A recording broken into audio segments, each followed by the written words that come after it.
Hello, everyone. I want to start today with an unusual prayer, if you like, in that it's an ejaculation, I suppose, in a sense. It goes like this: "As for me, my foot had well nigh slipped, for I was envious of the wicked." This is Psalm 73. It's on my mind at the moment because it usually is at this time of year, because I look upon it as a psalm that young people growing up, particularly in Christian homes and going off to university, it's a very dangerous period of your life. It can set you back for half a lifetime or more, or it can set you on your feet. Sadly, it's setting you back more often than putting you on your feet these days. And that psalm is one that I recommend to students, that they know it well enough to be able to paraphrase it and to go through it. So I'll do what I do with them with you now, and just so that you realize that I'm not cheating. My Bible's not open. I can't even see it at the moment. It's somewhere under the pile of papers on my desk. But that psalm, I think, is written in flashback. Most of the commentators see it the same way. By the way, en passant, if you want a really beautiful commentary on the Psalms, there's one by a New Zealander now dead. Oh my goodness, name block again. He was a professor of English in New Zealand, so a very good and a deeply committed Christian and a very good speaker. And he has got a 2-volume set of commentaries on the Psalms, which are written much. He's a very competent theologian, but he's a much better person to introduce poetry than some of the more boring theologians. His name will come back to me sometime before the end of this podcast. But it begins then with an old man looking back and saying, "I was in a very dangerous place.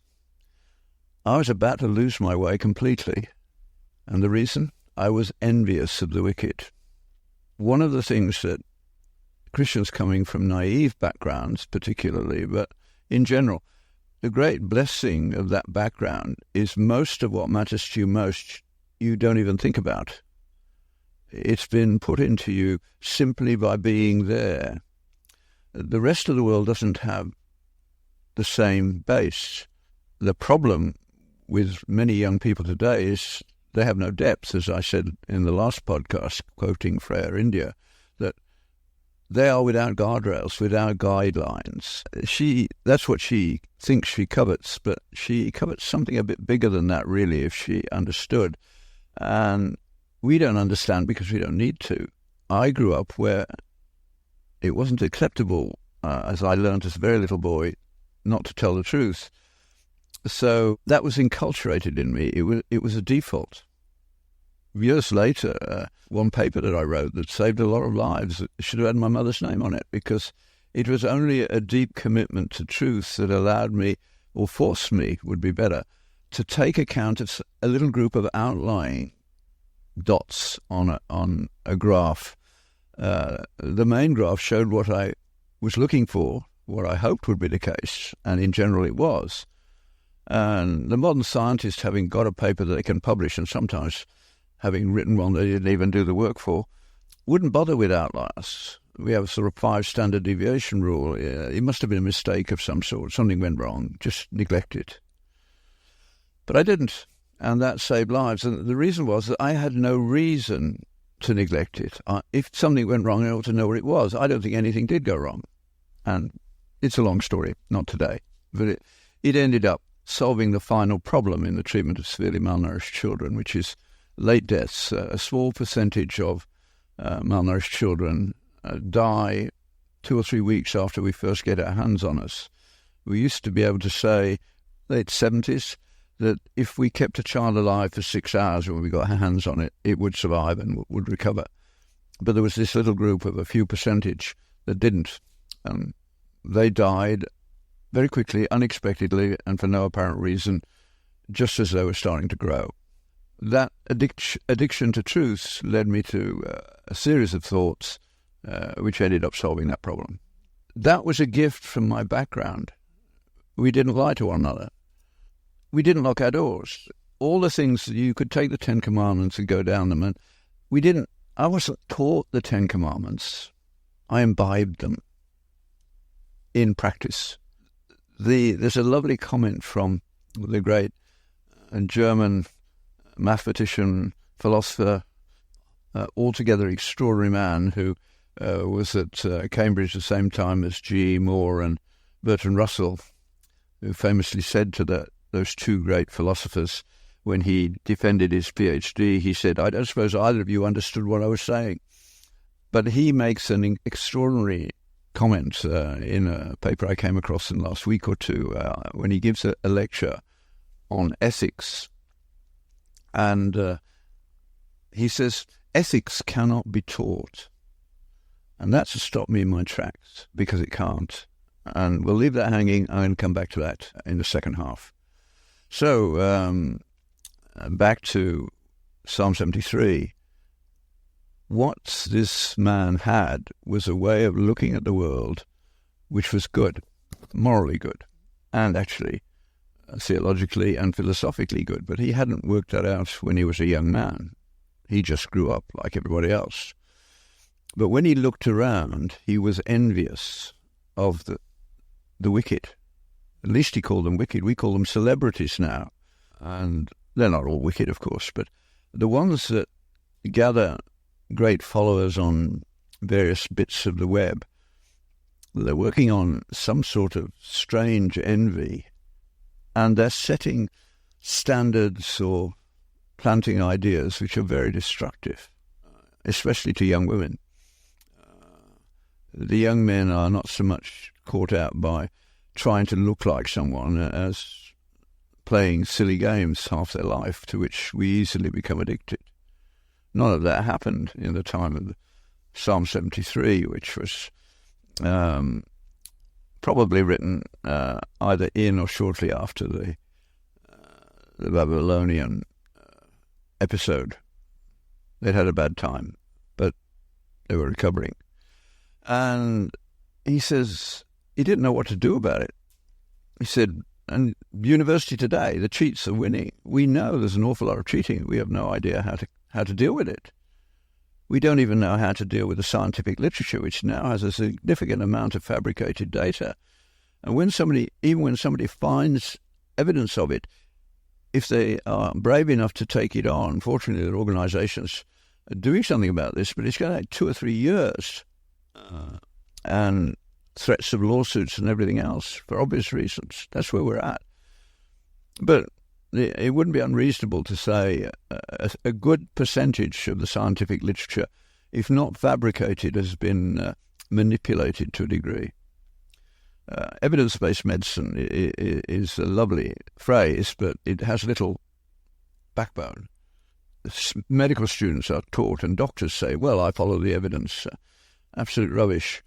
At one stage in my life, I could actually assess a very small percentage, I don't know, half a dozen zeros after the decimal point before you get to the number. I was a genuine expert in those areas, in that area, because with Philip Hilton, I'd invented a new technique and knew how difficult it was to make it work. It wasn't easy, and you needed to be very careful, and you need to be somewhat sophisticated. Well, of course, once we published it, it wasn't long before a graduate student popped up somewhere. I'm glad I've forgotten his name. But he clearly had done some manipulation of the data, because he was pretending to show that this technique was capable of a great deal more than it was, because basically the statistics were far too narrow. It wasn't that precise. I had to do some experiments multiple times, up to pentuplicate, to get an answer that I could trust. It worked, but it was not an easy technique, and it hasn't become widely established for that reason. And it was also conceptually naive, but that didn't matter so much, because science will sort that out. But I saw quickly that people were not as rigorous in their methods as they could be. That even applied to a group at Harvard. And I knew I couldn't prove it. in any sense that you could say, here's what you did wrong. It's just that the method wasn't capable of that. Now, that's a tiny little wedge of the scientific literature, but absolutely no reason not to presume that it goes much further. But it did alert me to this phenomenon. And when I started late in my life, I mean, I didn't have to earn my living by teaching students till I was, 40? I did a lot of bedside teaching and the odd lecture all the way through, but only when I came to the end of my wonderful period of being paid for by the Wellcome Trust did I have to deal with undergraduates. I had been brought up where lectures were meant to illuminate what you had read, or to indicate to you what you needed to read and how you needed to read it. There was only one anatomist who gave notes where you had to scribble like mad because you knew the exam would take some detail to check whether you'd read all his notes. But the greatest teachers didn't do that. I mean, lecturing should not be reading a book with a thick accent to people who can't follow you. That's what the average lecture is. No, lectures are meant to illuminate something so that you go back and you read in a different way, or you see connections that you've never seen before and it changes your thinking. That's what they're meant to be about. So after my first lecture to undergraduate medical students, half the class went to the dean and demanded that I be fired because I didn't give a handout, and the other half wanted more, which is an interesting phenomenon. A compromise was worked out, and I did produce some sorts of handouts, but they weren't the basis of my lecture, or they were there, but I didn't follow it didactically. The thing that interests me most from my own position as a Christian is, isn't it astonishing that a man who never wrote a word on paper, parchment as it would have been, except in the sand, and that didn't last long, and yet everything he ever said and did is remembered and pored over by his followers ever since. Now, we have a theological explanation of that, but any teacher ought to be asking himself the question, why was it so powerful?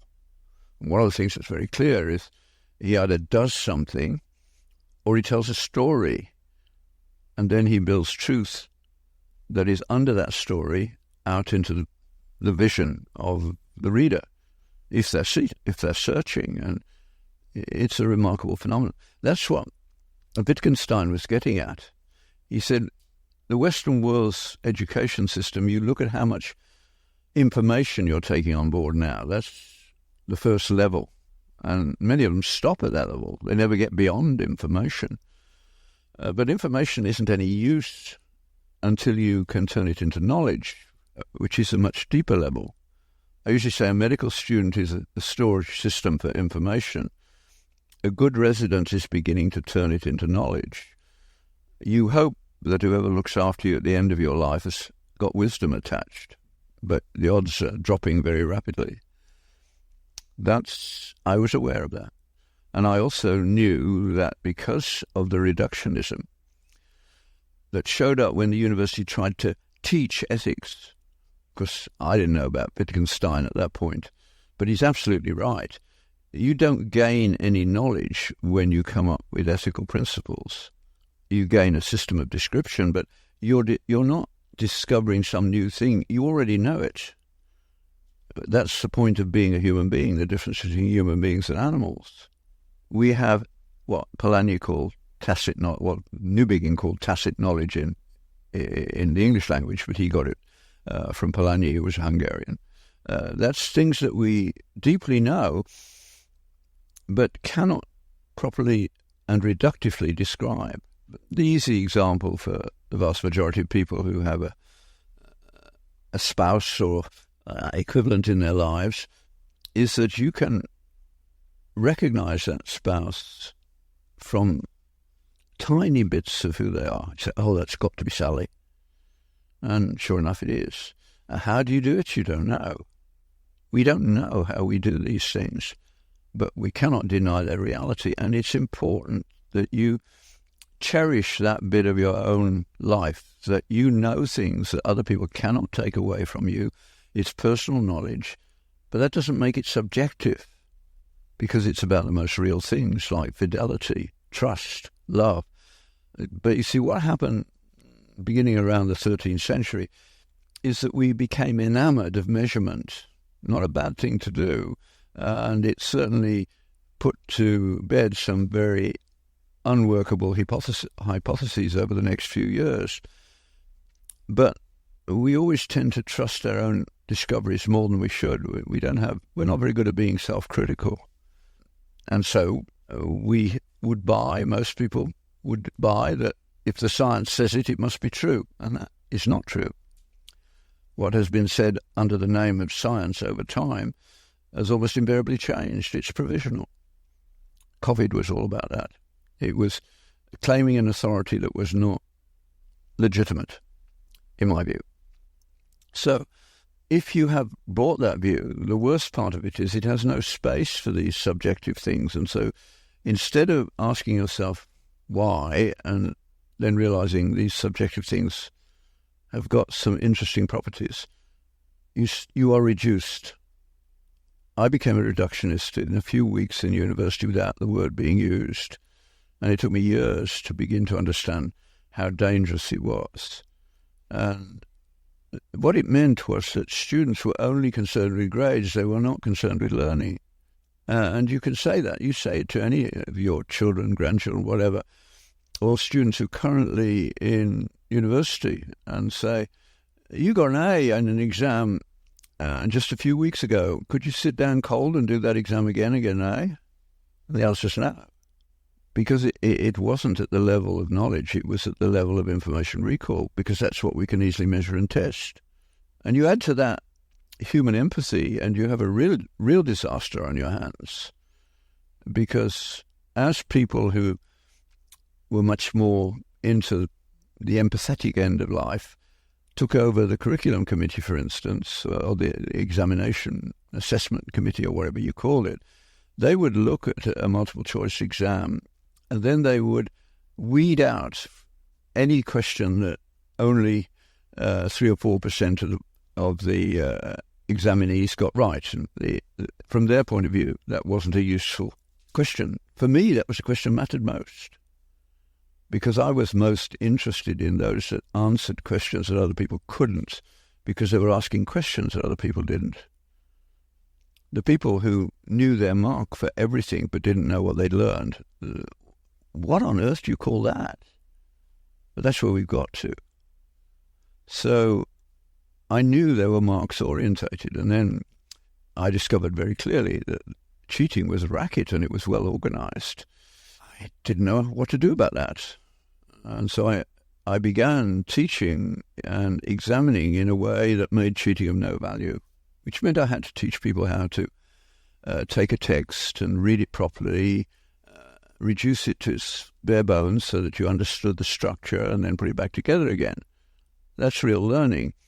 And so for the first time I did this fourth-year honours biochemistry class, there wasn't a student there who didn't have an average well over 80% and hadn't seen a mark below 85 in the last year or two. They were on their way to professions, particularly medicine. But I knew that a lot of them had got those marks by cheating now. So what was I going to do? So I discussed a little bit of biochemistry that was relevant to the course. And then I gave them a paper, and I said, I want you to read this paper and then write a précis of it and get it to me in 3 days so that next week we can discuss it, because it's important. And when I gave them their marks, there wasn't a mark over 50%. You can imagine their response. It wasn't hilarious. And I said, relax, you didn't know what a précis was, and you were too proud to say so. So leave that pride at the door in this course. I will neglect these marks. I won't use them. But here's my précis. They had actually spent a couple of hours doing it at least. I'd written mine in, half an hour. And I gave out my version and said, now, read that. Now, can you see the difference? Yes.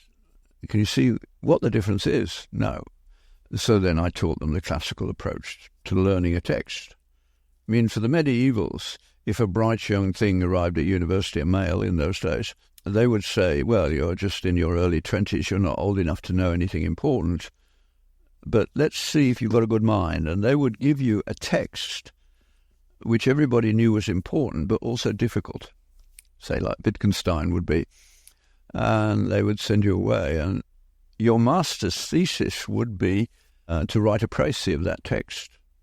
In other words, to distill an important, difficult text and pull out the basic structure of it and begin to fill in the gaps. And if you could do that, they'd say, fine, now you can go out and do a doctorate because you have the intrinsic abilities to do it. It's like, I mean, if you want to be a Formula One racing driver, you don't get to do that by knowing everything about the cars and being able to describe the physics. No, what matters, you've got to be able to do those things, but it's hand-eye coordination at a level which is off the charts. That's why, how many people get to drive in Formula One? No, very, very few, and the ones that go right to the top are even fewer. But they have extraordinary nervous systems. They know where their wheels are on the road to a plus or minus 1 millimetre. That's astonishing, but they can do that. So what you're doing there, once you know that they can do that, then you can start teaching them all the technical stuff, and it's very technical. That's on top of that. So this man had grown up within the Jewish understanding of what it means to live a good life. Now, good is a word that we don't value in the way we used to. In fact, most people don't even use it that way. I have to say, when I'm talking about these things, I want to talk to you about human goods, or better still, the human good. And I know you don't use the word that way. The Greeks understood that. Aristotle understood that what mattered most was to live a good life, which meant finding what things were good. They're all immaterial, the important ones. Truth, justice, love, honour. They're good things. They make for a flourishing life. Being good at calculus doesn't do anything of the sort. It's neither plus nor minus on that. You can be very good at calculus and a wonderful person, or an absolutely horrible person. That's not the issue. So what happened to me too at medical school was my life was flattened out to a considerable degree. I didn't realise that because on Sunday I still went to church, and by the grace of God I listened to the man who got to my head first, and the Holy Spirit later turned that into heart knowledge. But he was a brilliant preacher. He preached 3-hour-long sermons a week, Martin Lloyd-Jones. And I can still remember quite a lot of them. I didn't know what was going on, but I knew it was important, and I knew what he was doing was extraordinary. And there were other preachers in London in the late 50s, which we were blessed, and I didn't know that. Now I'm realizing that, and I have a duty to try and help other people to find some of these riches. So back to this man. He grew up in an environment where that world of important things was valued. I mean, the Shema is wonderful. You shall love the Lord your God with all your heart, with all your soul, and with all your strength. Love. That's at the heart of it. And it's introduced by grace, remember. The Ten Commandments are not a list of things you can do on your own, because both in Exodus 20 and Deuteronomy 5, Moses says, the Lord your God who brought you out of Egypt says. In other words, they couldn't get out of Egypt on their own. So the law is introduced by grace, and when it isn't introduced by grace, it becomes legalistic. The law, as Jesus taught later, will never make you good enough to go to heaven. That's not the way it works. What it teaches you is that you have a major problem. We all have a major problem. And it's not ignorance. It's an inadequate will. But if we offer that will to God, things happen, as happens in this psalm. So he looked at the wicked who who had all the goods. They were driving a Ferrari. He had a bicycle, that kind of thing. But he didn't know what to say about it. And he was frightened to say anything because he knew in some way, even thinking this way would be abhorrent to many people who had been important in his life, people in his church and his family. He didn't know what to say. But what he did know is that if he said it, he would break their hearts. And he could not do that. Most people put the turning point in the psalm later, but I think there are two turning points. And the first one is this one. This is good manners. Manners and etiquette and the like are important. They give a structure to life, which, Freya India realizes missing now. You have to do everything from scratch and you start with your own feelings. That's a recipe for disaster. You need a powerful cultural story to hold you together. I mean, America was blessed to have a Protestant Christian founding. That would be another lecture in its own right, but non-hierarchical because your country was huge and you were small in numbers. But you went off into the wilderness, and when you needed help, you had to come together, and the place where you came together was the church. So, as John Adams said, our Constitution is for a religious people. It is wholly unsuited for any other. And this is very, very important.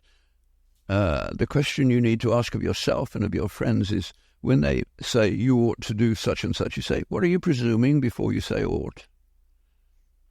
And usually the presumption is either God or no God. And multicultural secularism is actually presuming that there's no God that matters.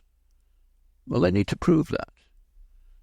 We're now in a space where it's harder for them because certainly the hard sciences and molecular biology, there are all sorts of places now where the probability of the random evolution from nothing, from chaos, is untenable. So, but this young man didn't have that available to him. He was simply looking at the way other people were winning and beating him unfairly, and he didn't like it. And he said, I still didn't understand.